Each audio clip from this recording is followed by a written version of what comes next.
Whether you keep them in your home or love to see them in theirs, these are the creatures that bring us all together. Reptiles. We're going to be delving into the experiences of reptile lovers from around the block and around the world. This is the Reptile Talk Podcast.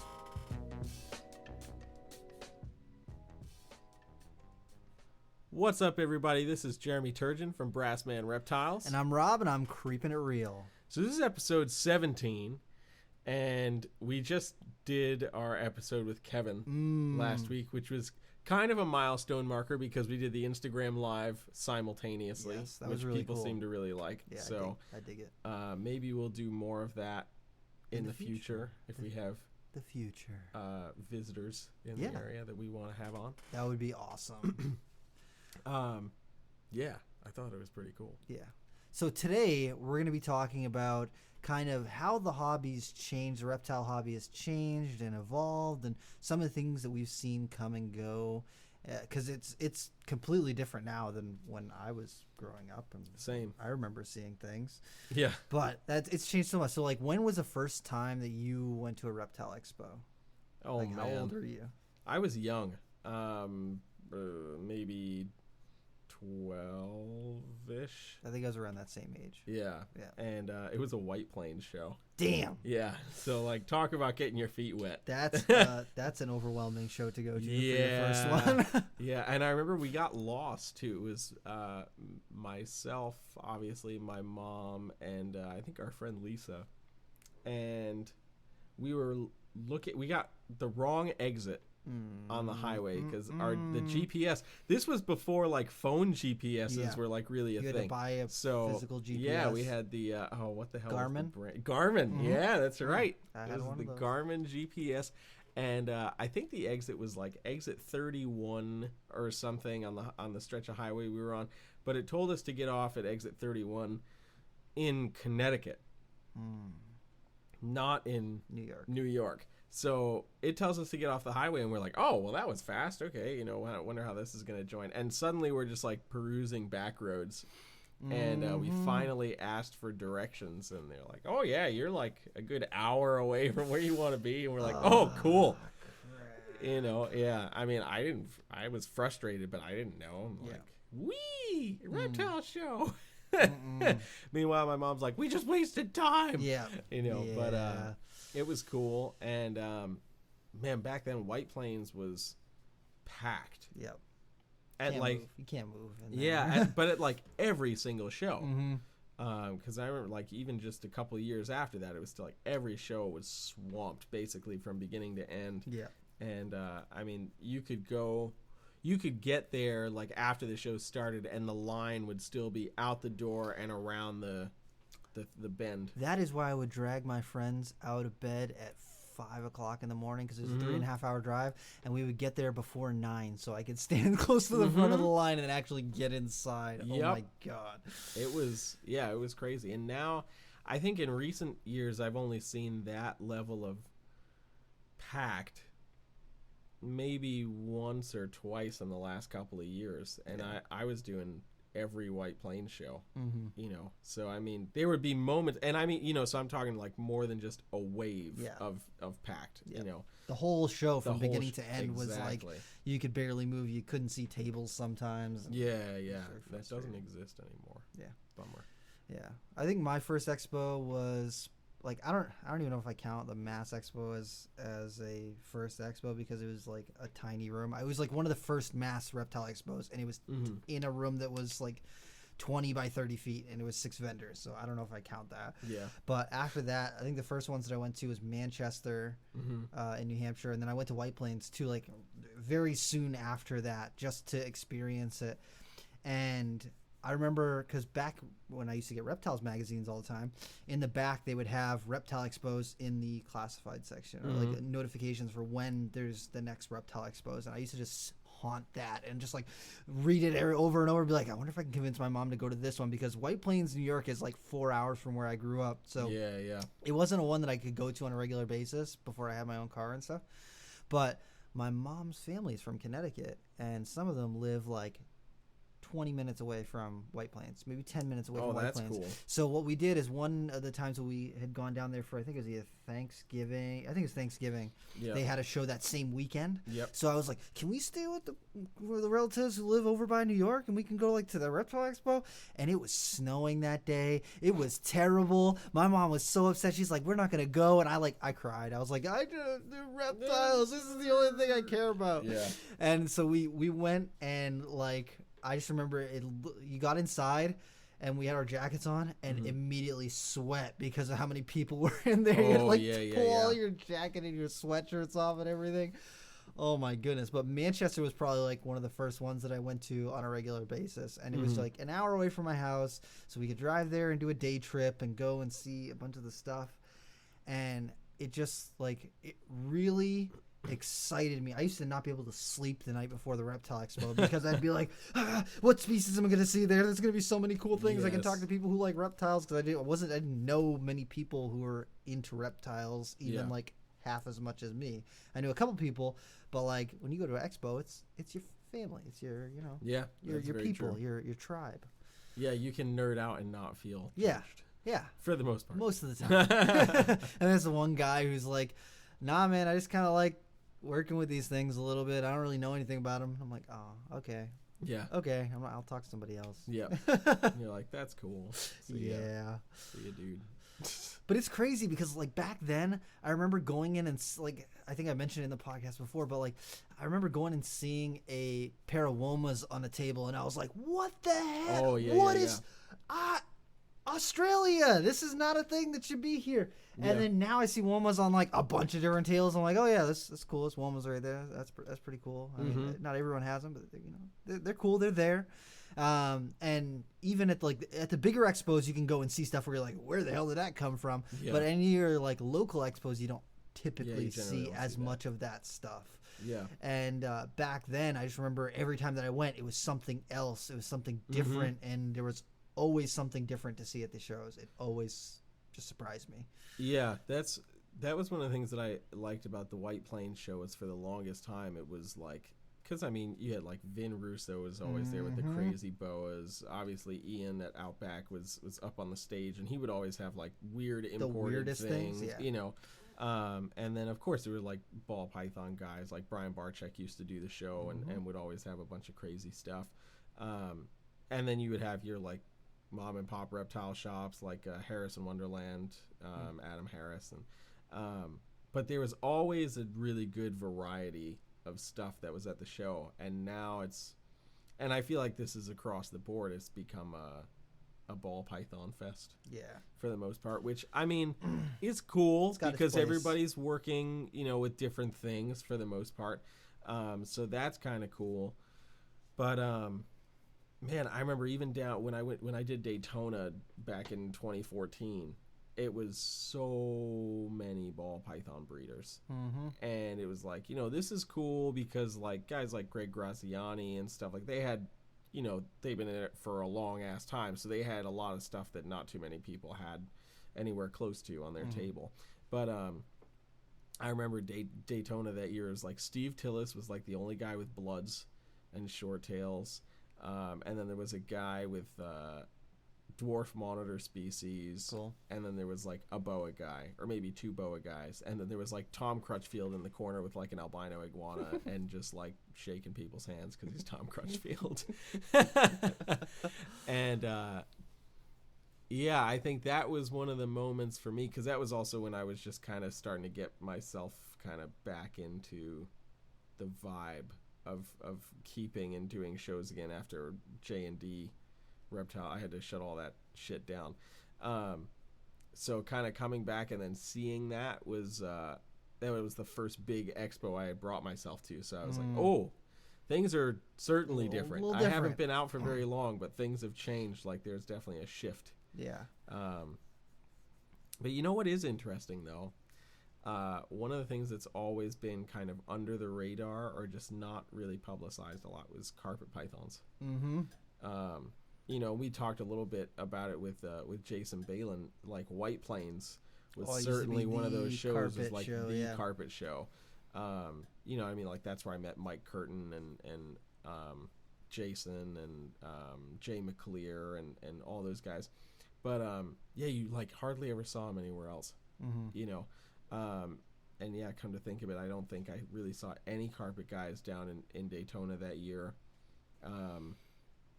Yeah, I'm trying to think of the year that I went to Daytona, because I went to Daytona in I think 2009 ish time. So like Brian Barczyk was there, Tom Kyogen was there, Keith McPeak had vended that one with Bloods and Short Tails and stuff, wow. and Cryptic Reptiles was there, and like I'm trying to think.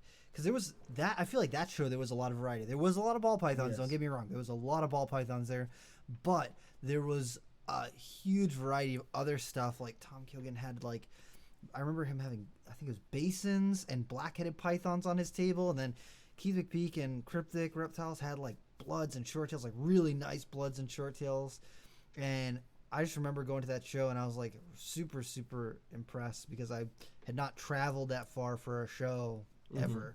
And that's one of the things that like when you look at the reptile community as a whole, the shows have been kind of a place where you could meet people from all over.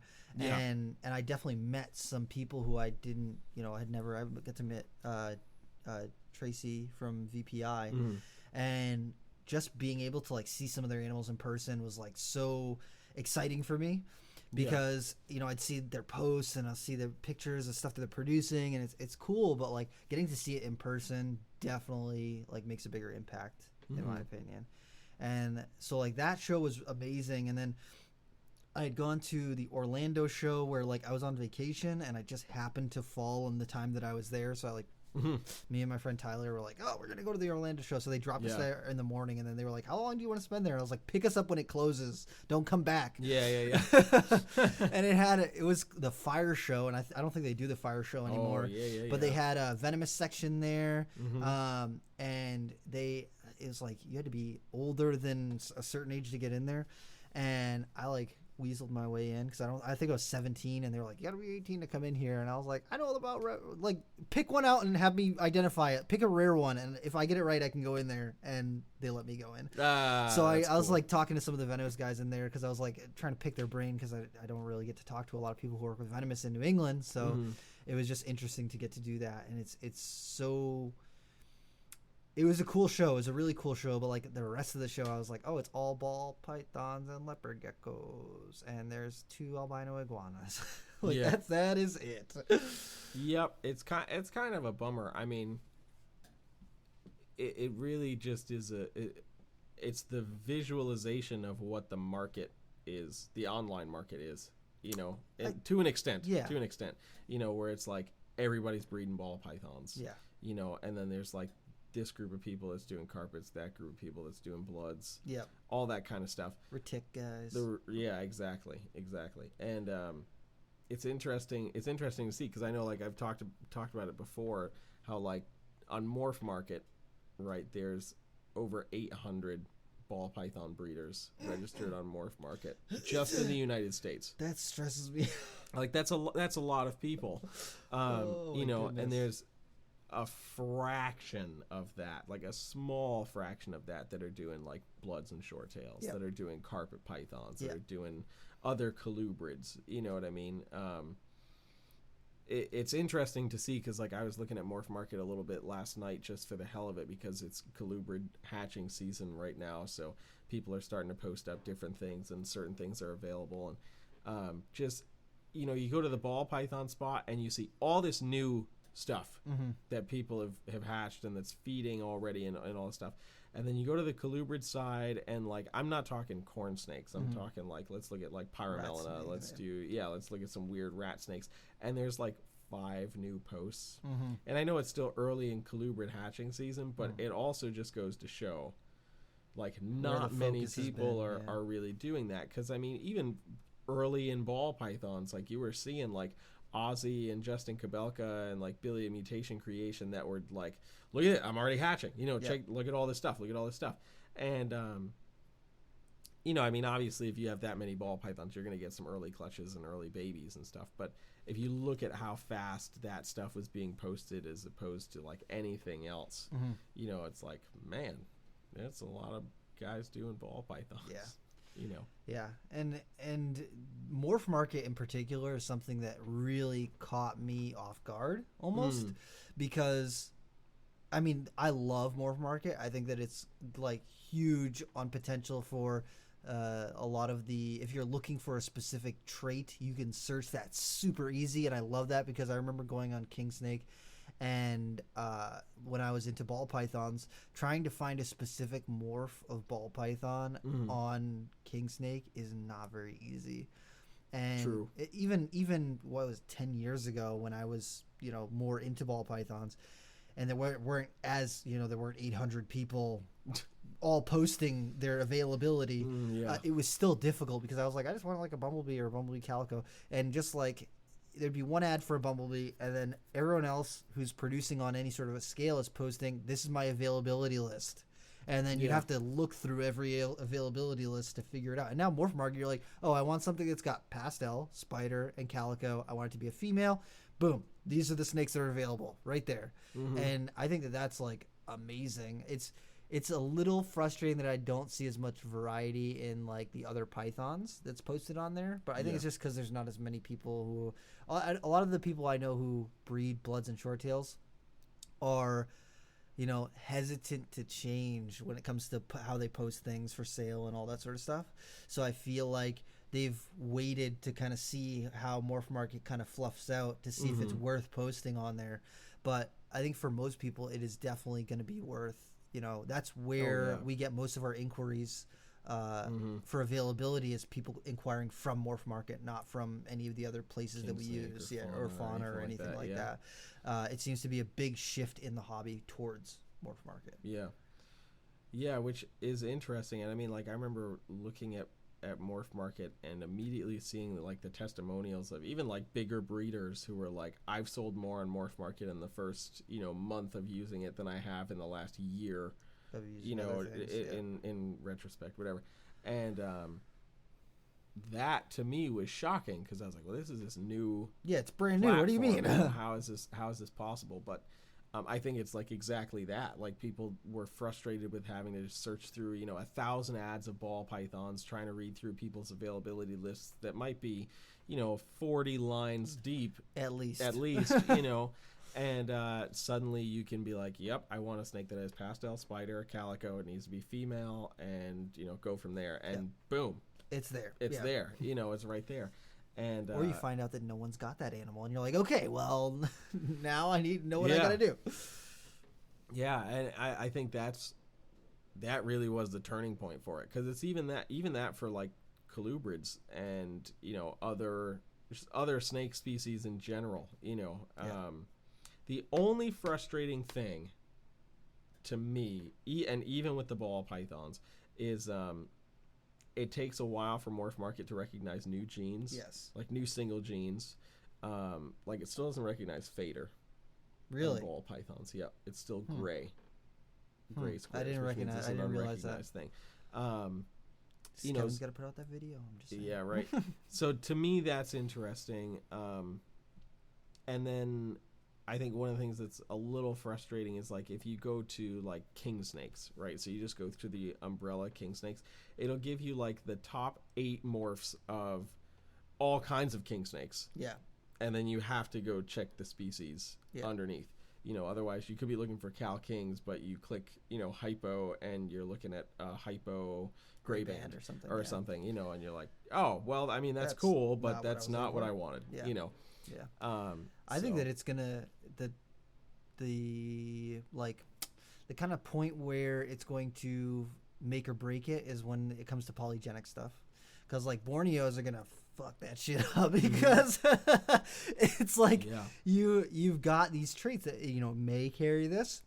It's from this lineage. It's not a simple Mendelian genetics, so where is that going to fall? Are people going to be able to search by that, or is it just going to be like, oh, well, it's not a morph, so it's not available on here. Right. And I think that's going to be frustrating for people who work with polygenic stuff, Amazon tree boas, Borneos and stuff like that. Yeah, Amazon tree boas it's a good point too, because I've looked at the availability on a lot of that stuff, and it seems like they I don't think they've truly recognized anything outside of like leopard, tiger, bicolor, like the typical industry standard names.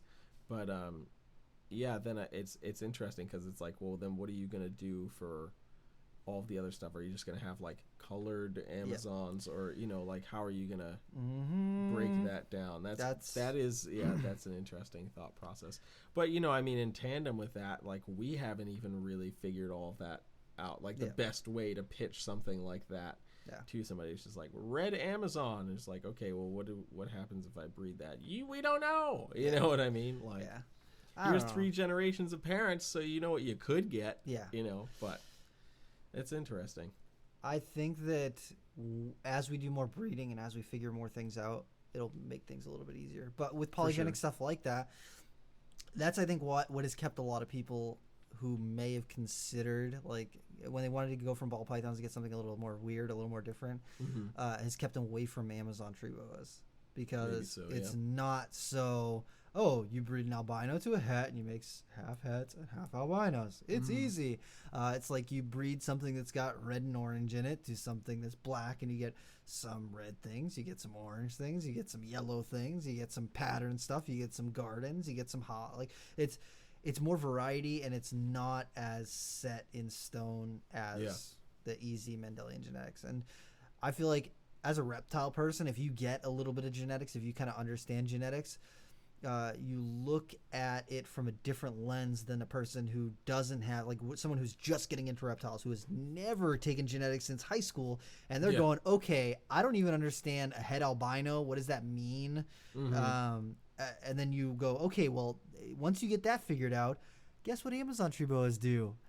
Nothing like that. There's multiple different layers to it, and you can produce all these weird things, and it's not anything like that. And then you shatter their world. They cry for a week, and then either they come back or they don't. You tell them, like, it's an import, so there's no lineage understanding of anything that's happening in here, so we don't know what the hell you're gonna get. And they're like, what? I just want more red stuff. And you're like, me too, Me too, buddy. Me too. Oh my gosh. Yeah, it is certainly interesting just to kind of see where everything is going. What species are picking up in popularity? Mexican black king snakes. Why? For sure. They're cool. They are absolutely cool. But they went from being a $50 snake to, in a couple of years, like maybe 2 years, being from $50 to $300 or $250. And I was like, oh wow, it's quite the jump. That's a jump. Yeah. But you know what? In that same respect, I talk a lot of crap about that, where I'm like, Mexican black king snakes, they were $50 and now they're $250. That's kind of ridiculous. I think that these animals are worth way more than we are giving them credit for. Like, sure, yeah. I feel like a lot of things in the hobby are super, super undervalued, and you get some people who are charging, people are putting in the work and breeding certain things, and they might be charging a couple $100s for a snake or for a lizard or for a gecko or something. And someone's going, oh, you're charging too much. And it's like, well, they put the work in, they put the legwork in to really make this unique animal, and they appreciate it for what it is. If you don't think it's worth that, that's fine for you to have that opinion. But, for this animal, it's worth this to me. Like, I remember I bought a captive bred Halloween Amazon tree boa, and I paid, I think, $150 for it, and then plus shipping.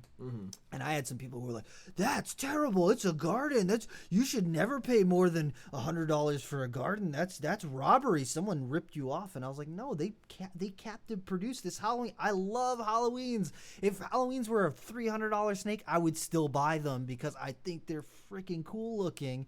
And it was worth the $150 to me.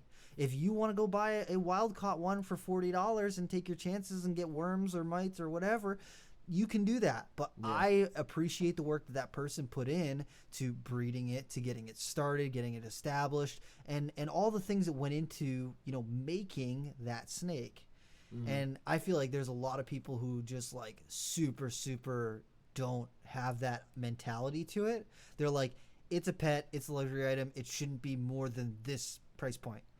And I'm like, if I think it's cool, I think it's worth more than that. Like, I'm looking at the OKT corn snakes, and I'm like geeking out over the growing and changing color and everything. And I'm like, why is this why is this a $50 snake or a $75 snake? I think these things are freaking awesome. Like, Yeah. and I think that that's where the disconnect is. If you can show people why they should appreciate things, they put value in it. Because if before, weird people are breeding snakes in their basement and no one is showing you why they're cool, you're going to go, wow, someone spent $100 on a snake. That's ridiculous. When I tell people that I've spent over $1,000 on a snake, like people who don't keep reptiles, they're like, are you shitting me? Are you kidding me? Why would you? And then I show them like, hey, look, I like this thing. I think it looks cool. Look at these things that I'm looking at. And that is visually appealing to me. And I get to share my life with this animal. I don't think it's weird. Like people spend multiple $1,000s on dogs. And I don't have to take my snake out on negative 10-degree walks outside when it's blizzarding outside. So. True. True. This is true. But I think that as social media has become more prevalent, people are showing why they like certain things. And as more people are getting to appreciate that, that's what's driving that price up. Like the Mexican black king snakes, they're cool. Mm-hmm. I mean, I get it. It's a black snake, all jet black. That's cool. But the amount of people who also think that's cool and are putting value in that is driving that price up. Yeah, and, for sure. When it was a $50 snake, it's cool and everything. You can get one pretty easily. And then as they're becoming more desirable, as more people want them, you can't just get them at that price. And I think that really needs to get done with more things, honestly. Yeah. I think that as more regulations are put into place, which is very unfortunate, but as more of the things become regulated and less like bigger breeders are going to be able to do things on scale that they want to do. Like with all the stuff that's going on in Florida right now, big lizards, the people who are producing big lizards in Florida are going to get almost shut down. Like I'm not hopeful for that. I hope that they can, but I don't see it as being positive for the future. The list of people who are allowed to keep and still work with and breed and stuff and breed those animals is quite small. I was able to read through it pretty quickly. And just looking at that, okay, you're going from maybe 100 people who are producing them to now 25 people who are producing them and able to sell them. So you go, okay, the supply is going to get cut in a quarter and there's still going to be people who want big lizards. Yeah. So, that's going to drive up that price because people want it and they can't get it. Mm-hmm. And especially if any bans happen internationally where we can no longer import certain species and the people who are breeding them now are the people who are going to continue to be able to breed them in the future, that's huge to me. Like I see scrub pythons that get imported for, $500 or $600 and I'm like, okay, that's a decent price. But if tomorrow they decided to shut down importation of scrub pythons from Southeast Asia, those are going to shoot up. All the people who are breeding them in the US, starting at probably $1,500 and up because they are an animal that is worth every cent of that, in my opinion. They're just amazing snakes, and people are starting to put that value in them. And I think that is something that is just really starting to get its day, like in the last couple of years, Yeah, for sure. That's scrub pythons for sure have definitely gained some popularity. Obviously, Boland's pythons are another one. Ridiculous. And it really is interesting to see because social media dictates so much of these trends now. From a simple shed your snake video, to crazy iridescence. Like we still get emails at least once a week. Yeah. We get an email from somebody who's like, I want that really dark black retic that Brian Barczyk has because it's it's all rainbowy and cool and whatever. And I think it's awesome because like that aspect of it is what's driving that person to search for it, and they're like, I want that because I think that's the coolest thing ever. But it's also interesting because it's like, well, man, these existed before. Yeah.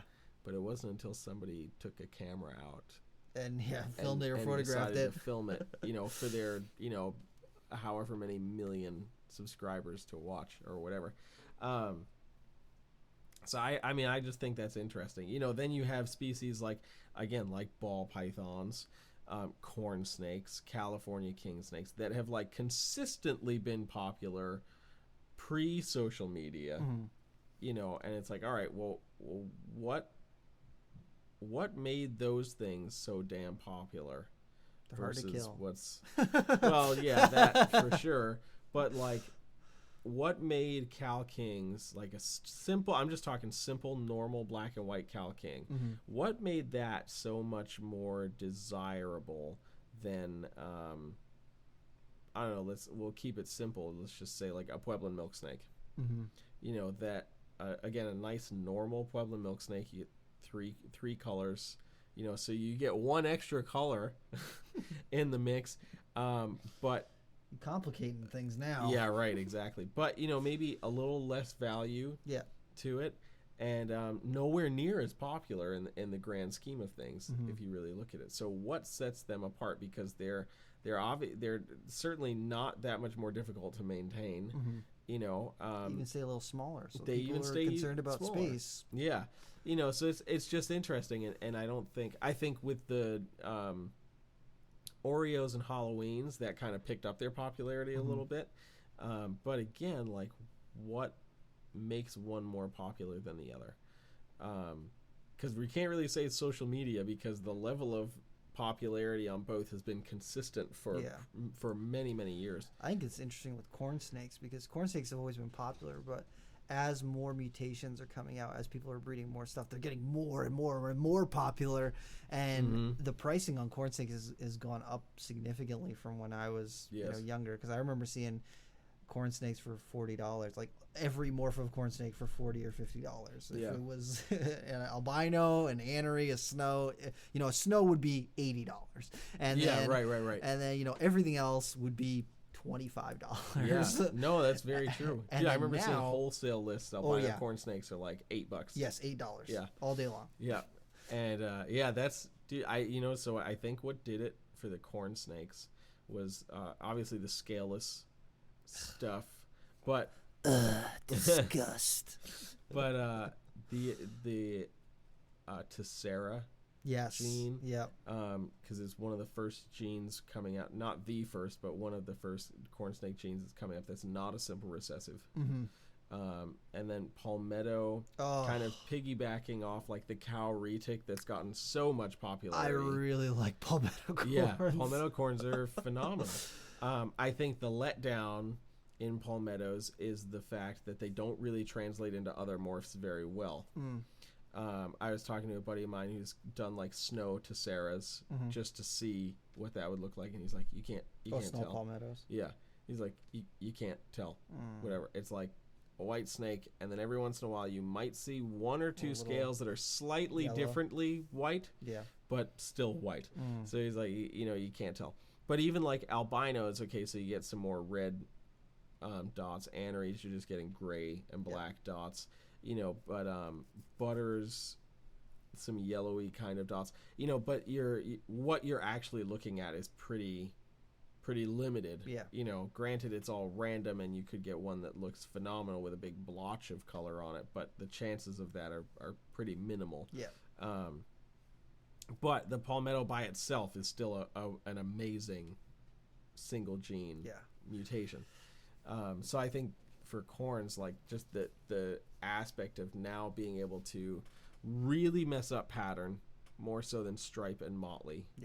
Because Tessera is kind of like a labyrinth berm almost. Yeah, it really can destroy things. And sometimes it's just like a badass set of racing stripes down the back of the animal, and then some crazy like marbly sides, and that's and that's it. And other times it's like total labyrinthy berm kind of like all throughout the body. And you can get that first generation.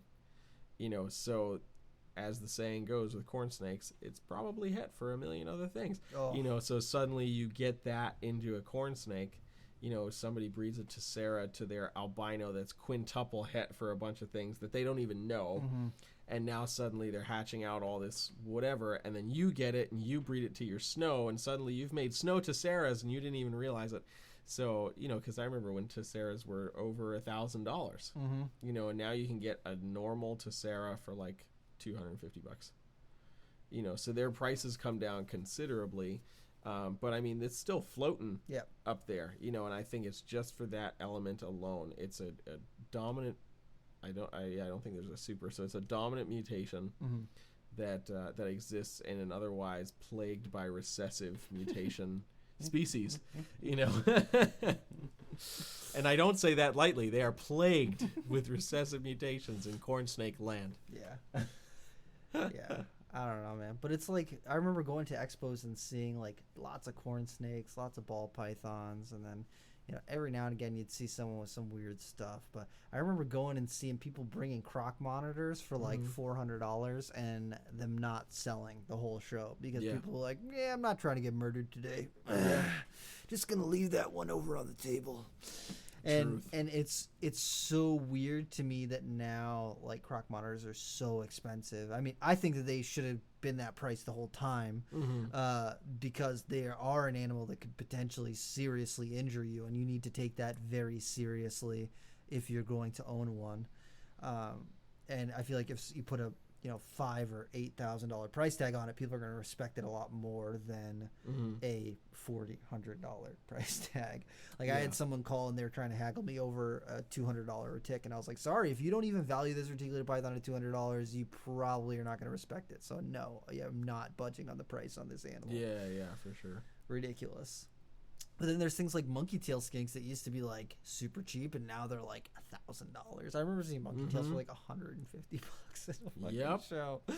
Yep. Yeah, now everybody geeks out as soon as they see one available, and they usually don't stay available for very long. Yeah, for the most part. Valuation, personal valuation of an animal, I think is really key. Yeah, somebody. That amazing group, Let Me Ask My Wife.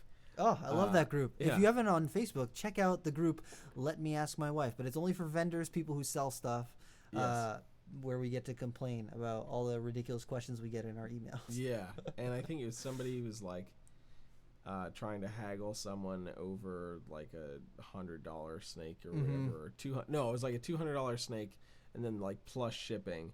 And they're like, could you do somewhere around like $200 shipped, because like I'm a single parent and like I saw this that, would leave me broke, for whatever. And it's like, okay, priorities. Like, dude. Why the hell do you want this snake if you literally only have $200 to your name? You should not. You said you're a single parent. You should get your kid groceries. Yeah, exactly. Yeah, it's really interesting and bizarre. Like, what are you gonna spend the money to grow this thing up and then eat it? Because you don't know, where your next meal is gonna come from or something. I don't know. There's always colorful people at reptile expos. Dude, like Frog Guy, the dude who has like the jewelers, gem thing, who like go up literally like go up to a container of dart frogs and like swing his body down with this little jeweler's microscope thing to stare at a little dart frog, and I think maybe to try to sex them while they're still very small, but that guy always gave me a few laughs. Shout out to that guy. Oh, gosh. But, dude, it's so crazy. I hope that we can start doing reptile expos again soon. Like, I get it. We want to be safe. We don't want anyone to get COVID. Yeah. I'm on the train. But also, if Tinley doesn't happen, I'm going to cry like a little baby. And I'm going to be very upset. Yeah. Because I met some of my favorite friends through going to reptile expos like Tinley. I think this is going to be either my 4th or 5th Tinley Expo, something like that. Yeah, so this would be my 3rd or 4th, something like that.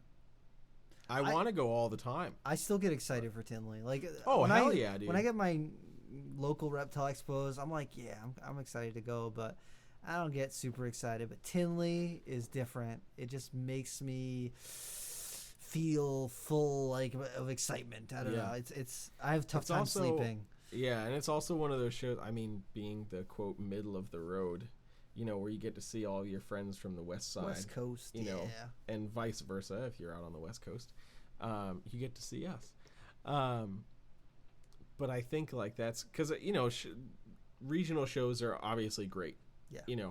But it's very rare that, like, White Plains, for example, it's really rare to have somebody like Nick Mutton, all the way in Cali or wherever, to come up to New York. Like, I think that's only ever happened once. Like Steve Tillis when he came up to Exactly. You know, so a place like Tinley, like that's where everybody goes. So it really is like a family reunion, you know, and that needs to happen. I'm gonna cry.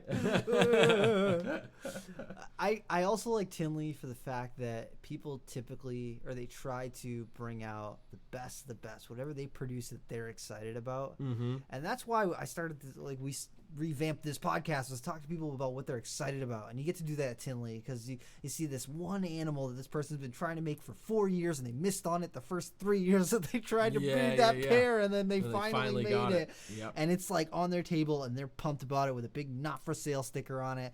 And I like to go up and be like, so what's the story behind this thing? Yep. Tell me about it. Why do you love it? Because I want to know why you're excited about that snake or that lizard or that gecko or that turtle or whatever.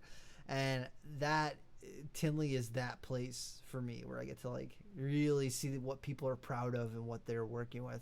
Like, I might not be into reticulated pythons. When I get to hear someone talk about what they like about their reticulated pythons, I like that. That's always something exciting for me. And even like if it's not something I'm into, I can still appreciate that they put that work and they love working with that animal. Like, I might not want to own one, but I want to hear you be passionate about it. Yeah, for sure.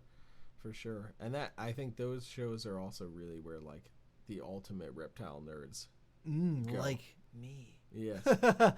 I love walking around and seeing people just IDing different species all over the place. And I'm like, that's me. That's me. You and me, we can hang. We're cool.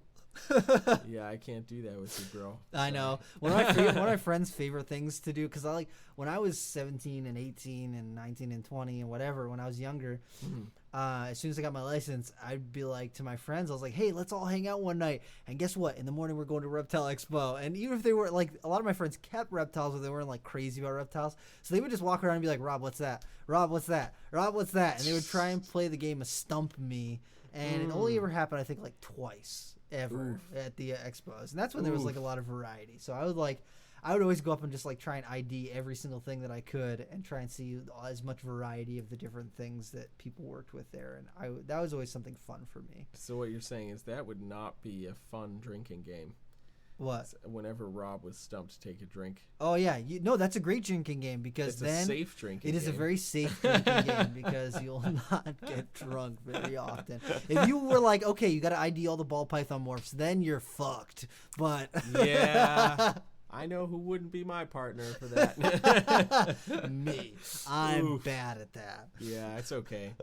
There are some things that are getting created now that I'm like, I don't know what's in that. Are you talking about the smuggler? Oh, God. Those two are still on Morph Market, Are dude. they? I think so. But they're $10,000. Wait, now I want to look. I'm going to look right now. So I'm going to fill you guys in. Oh, boy. We had someone call the store one day, and they asked us if we had any of this one particular morpho ball python called a smuggler ball. We're plugging you. Whoever was making this, you got to pay us royalties and shit because we're talking about this right now.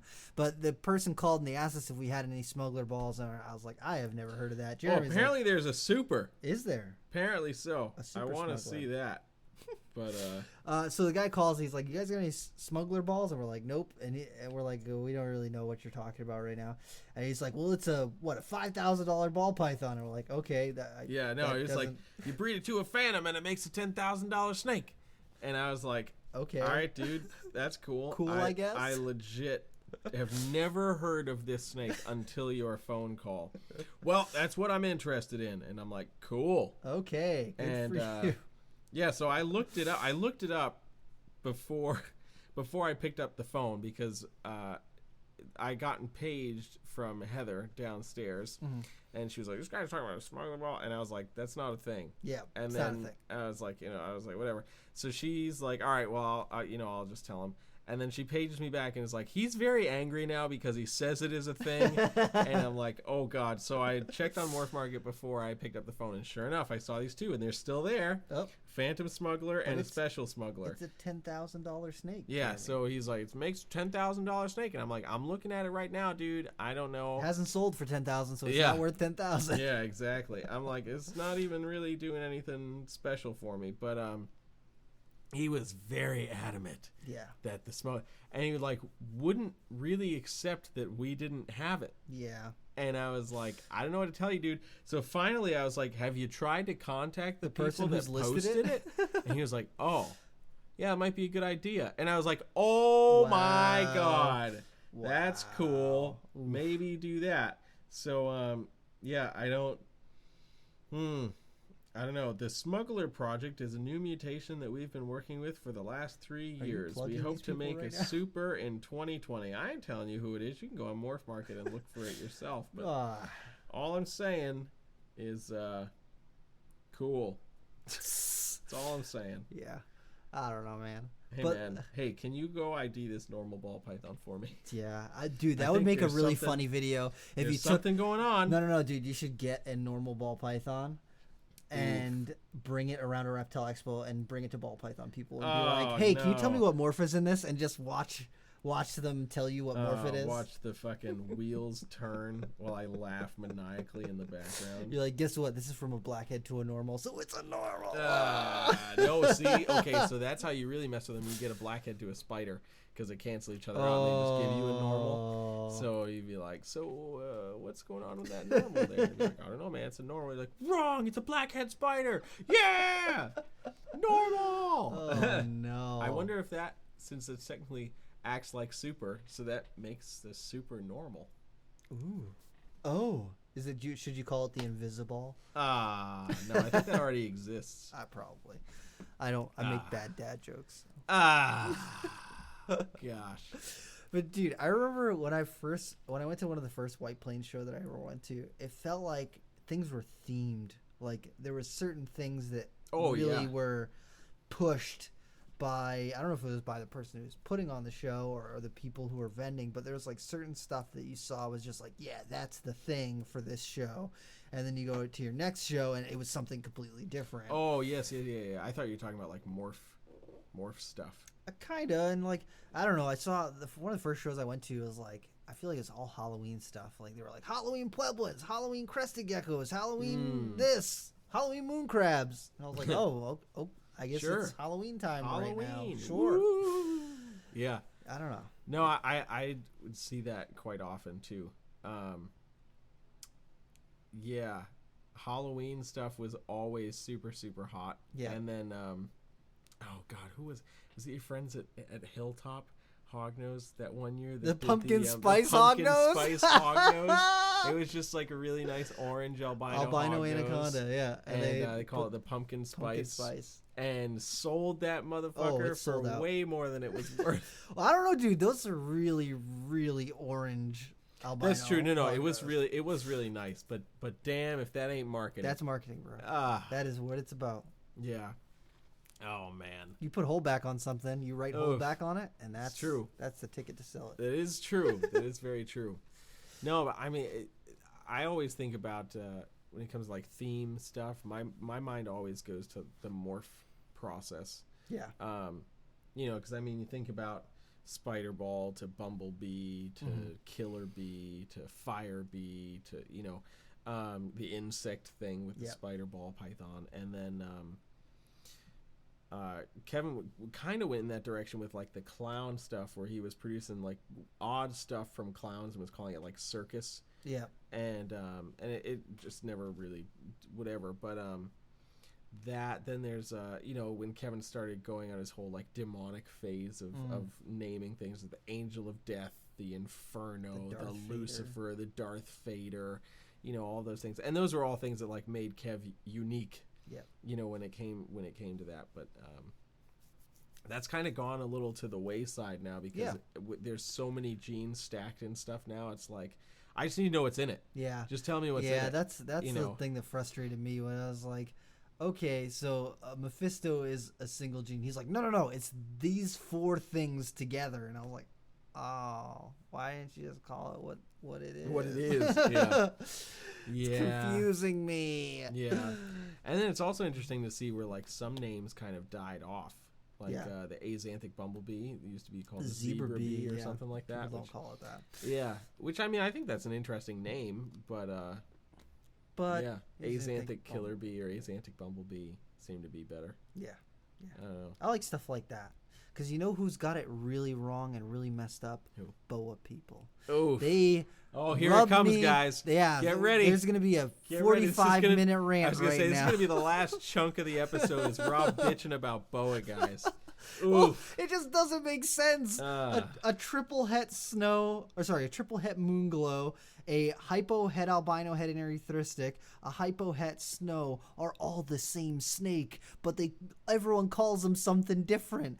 I don't know why. Why do you do it? Someone who's got boas, who knows why, tell me why you have 3 different names for the same morph. I don't understand. Yep. I don't get it. I'm going to get off my soapbox. You sure? Yeah. Someone messaged me on Instagram. There's 10 more minutes. No. Someone messaged me on Instagram. Rob is creeping it real. And tell me why Boa people got it all.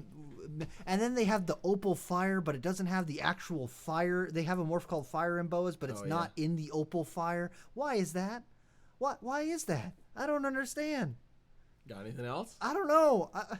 I'm sure there is. Oh, think about it. It stresses me out. Oof, it's true. No, I 100% get that. No, you want to know what was funny? The black-eyed anery, the BEA. Yep. Yeah.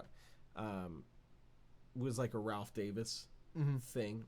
So like we have that one, I think we have 2. and the tag. Oh, really? Yeah. Oh yes, I think we do. Yeah. But the tag on the one that's in the CB70 is just BEARDR. Yep. And anybody who doesn't know Boas is like, what? What is that? It's a bearder. Yeah. Bearder. Bearder. A bearder. A bearder. That's another interesting the acronym thought process. I just want to name something like really, really obnoxious. So when people ask for it at a show, you did what? The garbles. Oh, the garbles. Yeah. that is kind of ridiculous. Because you went up to someone at Expo. Do you have any garbles? But I want it to be more ridiculous than that. Okay. I want it to be like something silly where like grown men are gonna have to be like, "Do you have the cotton candy bubblegum snake?" Ooh. Ooh. That just makes me laugh. It makes you laugh. That people would. Do you have any of the unicorn, the purple unicorn snakes? Because. Yeah.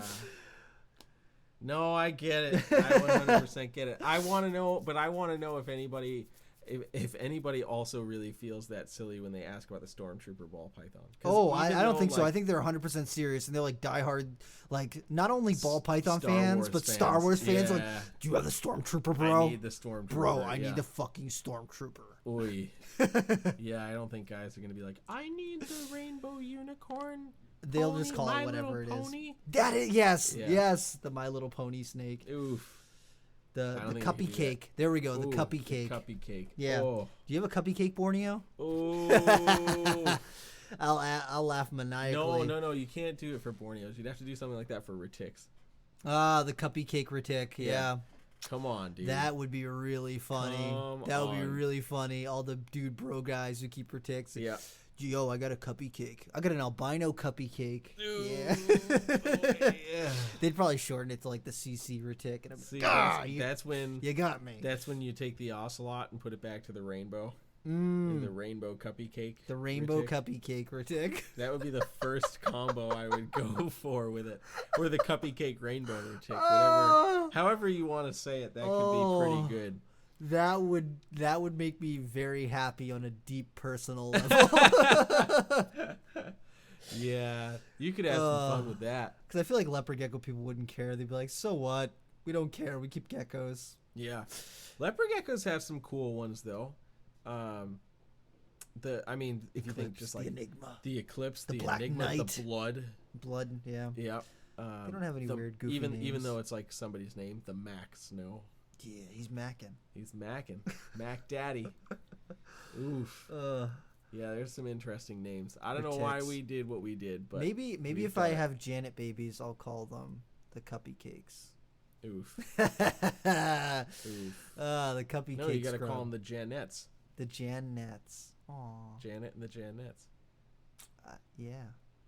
I don't know. I would The give him family band. those. I'm keeping all those. So Yeah. no one, you can't have them. Rob's made that perfectly clear. Anybody who wants Janet babies is going to need to spend at least $10,000 Yeah. on a single one. Otherwise, they're not leaving. Yeah. First clutch is mine. All mine. I keep them all.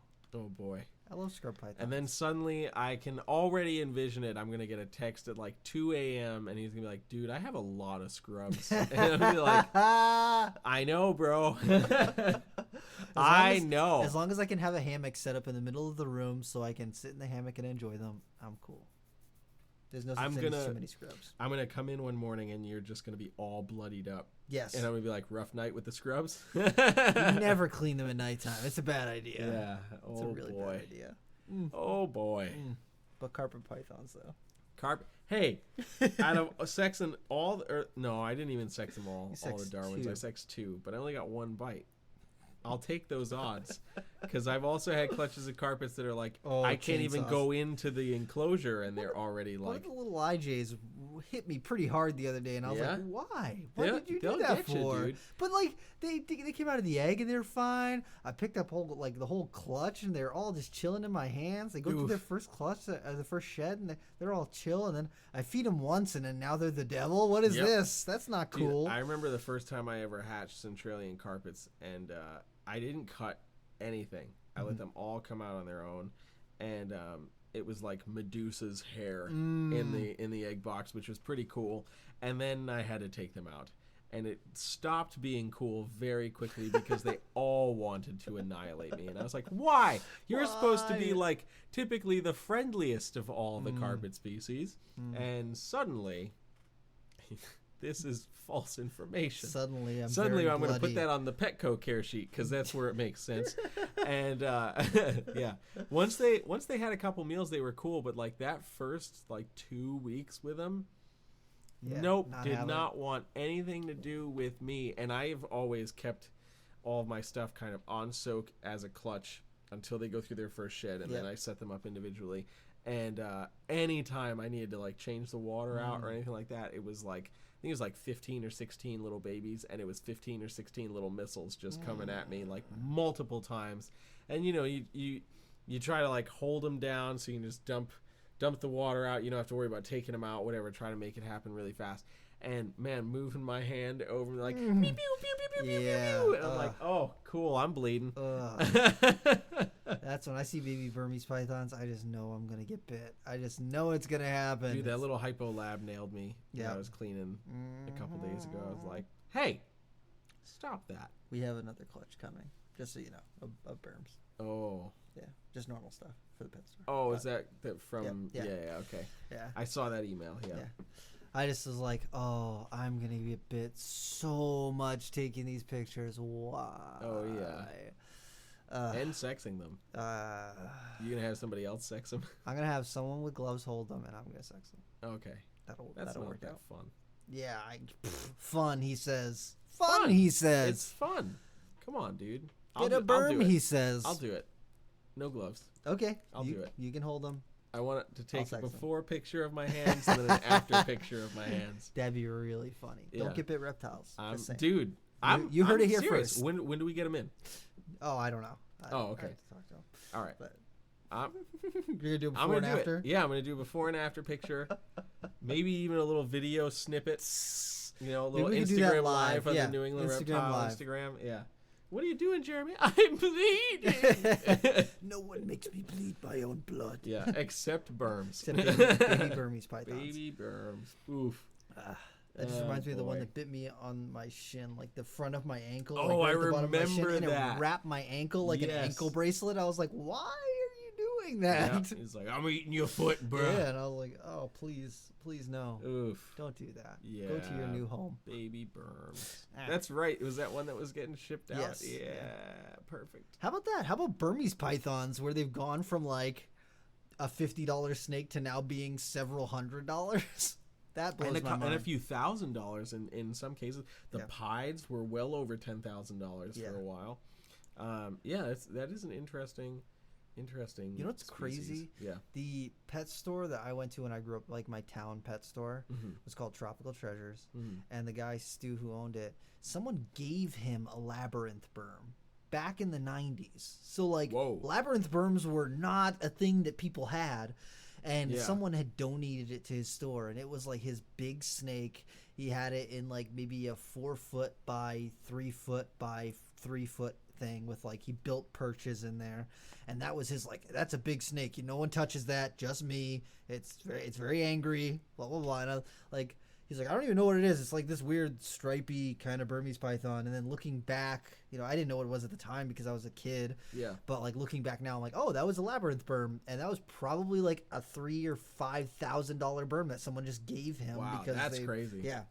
And he was like, yeah, it had a little name tag on it and everything. But I remember I got to watch him feed it once, and I was like, that's fucking awesome. So there was a point you had a little, you know, berms or... No, I got to watch a big snake eat something. I was like, that's it was cool a because I berm. never didn't care what it was. I tried to get him, It made guys. it less cool because it was a berm. It's not what you just said. It was cool because it was a big snake. He had Ah. he had garter snakes there and like corn snakes, but he never had anything rare or like exotic for snakes because he was like a bird and fish guy. Yeah. So he like didn't really have a crazy reptile selection, but he did get us tarantulas when we asked for them. So That's cool. shout out to Stu. I don't know if he's still around, but shout out to him. He's cool. Oh, boy. I miss that pet store. All right, dude. So Jeremy, in closing, In what is something closing. that you're excited about with reptiles right now? Flipping it on you. I'm gonna have you say it. Say the Why? thing. Don't make me do this. What have you seen on Facebook that's cool recently with reptiles? Oh, man. I've seen a lot of cool stuff. I've seen a lot of cool stuff. Okay, I'll give you my top 2. Top 2. All right. So, first and foremost is going to be a shout out to Ozzy Boyd's Hell yeah. with all this super OD stuff that he's been doing, and even just some of like the high intensity Orange Dream stuff. I was staring at like the OD or maybe it was Super NG or Super OD Enchi hypopides. Those They're things glowing. Glow. Yeah. They're like radioactive glowing, and I'm like, that's ridiculous. And he just posted these 2 animals that are like, I'm assuming OD black pastel-y Mojave kind of things that don't look real. And I don't know if you saw the picture, but they're pretty freaking outrageous. silly. Yeah. So that's number 1. Number 2 is a little selfish. I'm excited to finally breed some blood and short tails this fall. Yeah. So yeah, brother. I'm very psyched about that. One of my buddies wants to do a joint project on the bloods. He's got an albino matrix, a T-positive albino matrix female, and he was like, hey, do you have like a T-pos or anything? And I was like, I do. So it's not anything crazy, you know, but it's been a long time since I've even attempted to breed bloods, and I've never bred short tails before, so this fall would be the first time for that. So I'm excited about that. Hell yeah. So that's pretty ballin'. yeah. What about you? What am gets I you excited excited about reptiles? Besides those badass water snakes that you just got in. Yeah, those water snakes are freaking cool. Shout out to Tim Spuckler, man. He produced some badass. Look up broad-banded water snakes. I got some of those. Not the crazy red ones, but I got some of the more black ones, and I am pretty geeked out about them. I really, really like those. But I think that for me, the most recent things I've seen that I've been excited about in reptiles is Stephen Cush just hatched out some really nice scrub pythons, some barneck scrub pythons. Shout out to Steve Cush and Cold Blooded Cafe. He's working out there with them, and he produced some super, super nice barneck scrubs. And then David Means and Chris Foley are producing some super nice barneck scrubs. They got tons of eggs right now, so scrubs all day, every day are just exciting to me. And then, so you got 2. I'm going to do 2. Do it. That was my first one, is those scrub pythons. And then number 2, what have I seen recently that was like really mind-blowing? I just saw that. Oh, that's pretty cool. That is pretty cool. That's cool. Let's see. Maybe I'll just do the one. I just like scrubs. Just the one? All right. I can't think. I saw some pretty cool stuff, but I see stuff all the time, and I'm like, oh, that's amazing. That's cool, too. This thing, That's that true. thing. and I get all ADD, and I'm like, oh, that thing was cool, and then that thing's cool, and then my brain is like, you need to photograph things. Stop looking at cool things. Do it. Stop it. Don't do Stop it. I don't know. Like, yeah, I think that's it. Just the one? No. I figured out what the other thing is. All right. Steve Tillis with his Mocha project with the Borneos. That shit. Ooh. I am like sweating over that, and I need to get some of that. And Steve, we need to talk. Let's do some things. Yeah. But yeah, I need to. That project is insane. Check out Reptilis on Instagram. And check out those Mocha, T positive, albino, Borneo short-tailed pythons, because those things are off the charts, and I'm in love with them. And it's just the tip of the iceberg for that Just project, too. the tip, dude. It's literally just the tip. They said just the tip, and they just put in the tip. Like, that's exactly what it is. All right, man. So if people want to find out more about you, where they got to go? All right, so if you want to find more out about me, you can find me on Facebook, Jeremy Turgeon, or at Brassman Reptiles, Instagram at Brassman Reptiles, and Twitter at Brassman Rep. And I just launched a Patreon. Yeah. That kind of encompasses both reptiles and music, so you can check that out. Become a patron. Just search up Brassman Reptiles. There's 5 different tiers you can subscribe onto. And, what about you? Where can people find you? They should find me on Instagram at RobIsCreepingItReal.